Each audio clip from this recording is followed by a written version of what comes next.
Hello and welcome to Retro Reviews, my channel where I review my favorite retro video games of all time as well as some modern releases I have recently finished. Today I want to take a trip down memory lane and talk about the Metroid Prime series and how hugely influential it was for me as a gamer. It kind of shaped my trajectory toward the type of games that I played.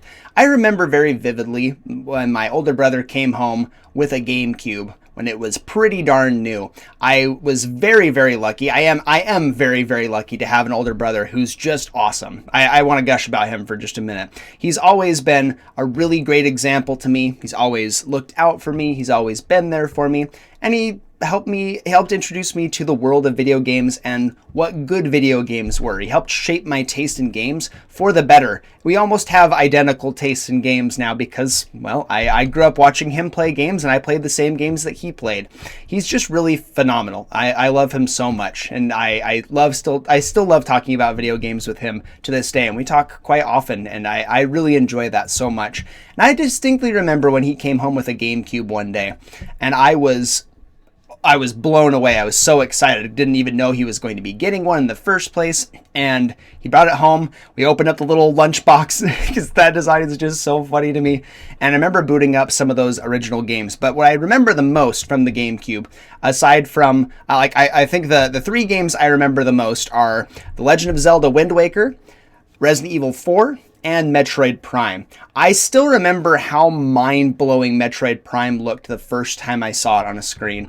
It was just so gorgeous. For how comical the GameCube is in its design, it's really quite a marvel in terms of how technical it is and how phenomenal the games could look on it. I know there's more powerful consoles out on the market, but it always feels like Nintendo knows how to optimize their games for their console in such a way that they just make the most breathtaking games. And Metroid Prime was the shining example on the GameCube. I think to this day it's probably still the best looking game on the GameCube. You might argue Resident Evil 4 because of the graphical leaps that they were able to do with motion capture and stuff. But for my money, Metroid Prime still lives rent-free in my mind with how gorgeous the visuals are. And the world building that they did for this game is just phenomenal. And I just love that game. I did a whole review on Metroid Prime after Remastered came out, so if you want to check that out after this video is over, please go and check that out. I really love the game. I gush about it there too. But I've recently been playing through Metroid Prime 2 Echoes again, and just waiting for a remaster announcement. Hopefully it comes at some point.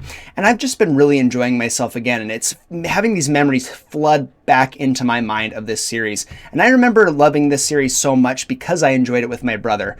It was so much fun to experience that world with him. I remember he got Metroid Prime on the GameCube. I got Metroid Fusion on my Game Boy Advance for my birthday, and my brother was able to convince my dad to get one of the link cables so I could use the Game Boy and the GameCube together.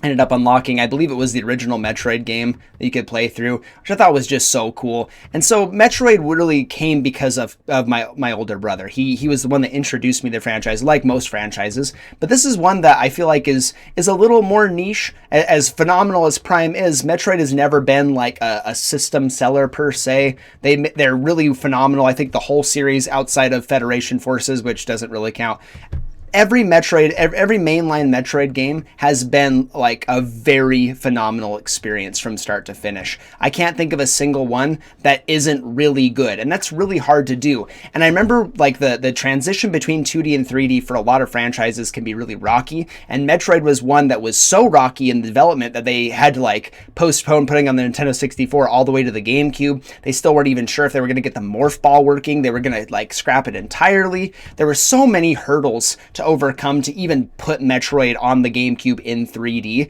And the fact that they did it so seamlessly and made it Metroid Prime still to this day is a top 5, maybe even top 4 video game of all time for me. The way that they did it and did it so perfectly is just very Nintendo-esque. They did the same thing with Ocarina of Time on the Nintendo 64, Mario 64. They just really know how to make those transitions. They know how to put the time in and really give it the elbow grease it needs to make it shine. And it's just a shining example to me of a really phenomenal series across the board. Metroid Prime 2 Echoes, I still have some vivid memories too. I remember my brother coming home with the game. It was pretty new. I remember the $49.99 sticker on there, and I was just I was so excited. The cover was like kind of like a holographic like Pokemon card. It was just so glorious. I was so excited to play it. And I remember playing through that game and getting frustrated at several points. The underwater sections when you couldn't move very freely and it was pretty scary. Some of the enemies that you fight in there are pretty terrifying, and the stupid, I think it's like a moth-esque boss in like a poison area in one of the Dark World areas, and that boss took, I want to say it took me,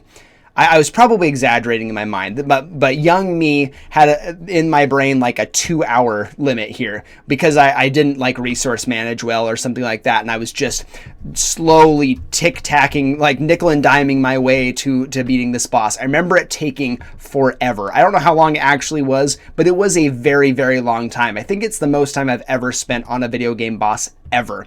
But I persevered through those kind of like frustrating sections, and I remember so vividly all the like twists and turns of that game despite only playing through it a single time. Like I'm re-experiencing it right now and thinking, yeah, I remember this like very clearly. This area is just how I remember it. Doing the screw attack for the first time, absolutely phenomenal, out of this world cool. I remember thinking, wow, they translated this so well. My experience was Metroid Fusion and doing the screw attack in that one.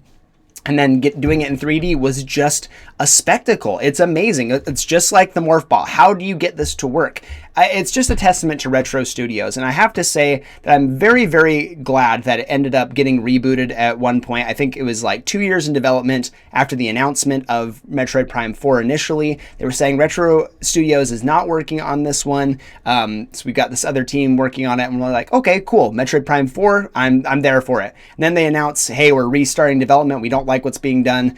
Retro Studios is back on the project. I think they'd finished what they were working on. I think they were probably working on, I don't even know what they were working on at that point, but they were probably finished with what they were doing, and they were able to just focus on Metroid Prime 4. And that was a really big thing for me because Retro Studios did such a phenomenal job with the first 3 games. I think Corruption is probably the weakest in the trilogy, if I'm being honest, but that's not saying too much because it's still a top tier entry in the entire Metroid pantheon. They really killed it. I think the Wii motion controls for a Metroid game are brilliant. I think the like aiming in a first person setting with like a Wii remote or with the Switch Joy-Con controller, it's just genius. I think that they really killed it there, and I love that they did that like retroactively, adding that to like the Metroid Prime trilogy. My buddy Shin0555 did a video on the Metroid Prime trilogy talking about how amazing it was that they got all 3 games on one disc for the Wii, despite having one of those games be a game on the Wii. That they just really killed it with this entire trilogy, and that's why people have been wanting so much more of this series, because the first 3 were so good, and we want more of this phenomenal studio making more of this great franchise. And it's really exciting to see that they're finally coming through with Metroid Prime 4. It looks stunning. I'm so excited to experience this one. My guess is it's going to be like a multi-launch. They'll have it on the Switch and the Switch 2, if I'm a betting man. They've done it with the like Twilight Princess. They did it with Breath of the Wild. I think this is going to be their game that they launch on both systems. I don't think they want to like leave the player base of the original Switch out to dry, but I think people that want to adopt the Switch too early on don't want to be playing Metroid Prime 4 on like older hardware if they can manage it. So I think that's what'll end up happening. I'm just so excited. Metroid is getting so much love these days. Metroid Dread kind of came out of nowhere, and it was one of the best games I've ever played. I love the 2D Metroid series, and it just breathes so much life into the franchise. I did a video talking about this the other day about Nintendo franchises and how much they've grown, and Metroid like quintupled in size, essentially. I think it went from like just under 1 million units between the 3DS and the Wii U era up to 5 million units sold during the Switch era with Metroid Dread. And that's just out of this world cool. I'm so happy to see this franchise get the love that it really deserves, because the Metroid games, again, they're not like the craziest system seller games. I hope Metroid Prime 4 ends up being a system seller. I hope it ends up like selling the Switch 2, assuming that the Switch 2 launches with the title and it's actually going for that console. But I hope it ends up being like the most popular game in the franchise by a significant margin. I would be willing to bet money that we're going to get Metroid Prime 2 remastered and 3 remastered very soon, leading up to Metroid Prime 4. I can't imagine why they wouldn't do that at this point. Metroid Prime sold so well. I would just really love to see this series get the recognition that I feel like it deserves. Because again, this is like a 10 out of 10 franchise, just consistent across the board. Even Metroid Prime Hunters on the DS is really great. It's solid in its own right. And the fact that it runs on a Nintendo DS is insane to me. Even to this day. But yeah, I just really wanted to talk about Metroid because it's such a near and dear series to my heart, especially the Prime series. Again, this Prime was kind of the game that like sent me in the right direction here. It let me see what great games really looked like. It helped like shape my taste in video games. It helped me to experience something that glorious, and it helped me refine my 3D platforming and shooting skills. This was at a time I was pretty darn young when I finally played this game, and it really helped me to figure out how to move in a 3D space and utilize so many things at the same time. You've got your visor, you've got your different beams, you've got to make sure you're aiming around in the right direction.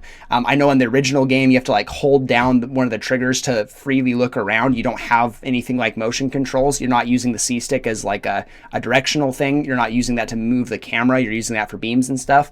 And it's so many moving parts at the same time, and it got my brain working in the right way. And it's just, again, it's done so much for my gaming career, as it were.